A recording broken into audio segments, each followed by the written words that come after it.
আচ্ছা তোমরাই বলো, রোজ রোজ কি কারোর চিকেন পকোড়া খেতে ভালো লাগে?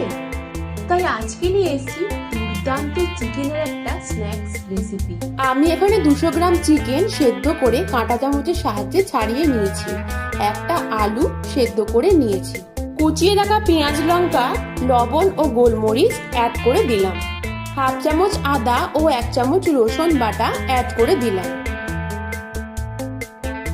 এবার ভিনিগার আর সয়া সস অ্যাড করে দেব। 1 চামচ কাশ্মীরি লঙ্কা এবং জিরে গুঁড়ো অ্যাড করে দেবো। কর্নফ্লাওয়ার আর অরিগ্যানো অ্যাড করে দেবো। প্রত্যেকটা উপকরণ হাতের সাহায্যে খুব ভালোভাবে মিশিয়ে নেব। একটি মিক্সিং বলে পরিমাণ মতো ময়দা, লবণ, রিফাইন তেল এবং বেকিং পাউডার দিয়ে খুব ভালোভাবে ময়দাটি মেখে নেব। রুটি বা পরোটার মতো আমি একটা ডো বানিয়ে নেব। ময়দাটা কিছুক্ষণ রেস্টিং এ রাখার পর এর থেকে দুটো লেচি আমি কেটে নেব। এবার রুটি বা পরোটার মতো খুব ভালো করে বেলে নেব। এই রুটিটার ওপর আমি চিকেনের পুরটা খুব ভালো করে ছড়িয়ে দেবো।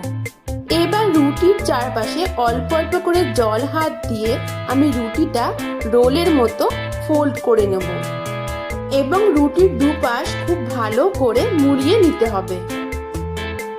একটি ছুরির সাহায্যে আমি রুটিটা ছোট ছোট করে কেটে নেব। ঠিক একই রকম ভাবে আরো একটি রুটি আমি ফোল্ড করে এইভাবেই কেটে নেব। একটি বলে 2 চামচ ময়দা, 2 চামচ কর্নফ্লাওয়ার, হাফ চামচ লবণ ও হাফ চামচ গোলমরিচ দিয়ে পরিমাণ মতো জল অ্যাড করে একটা পাতলা ব্যাটার বানিয়ে নেব।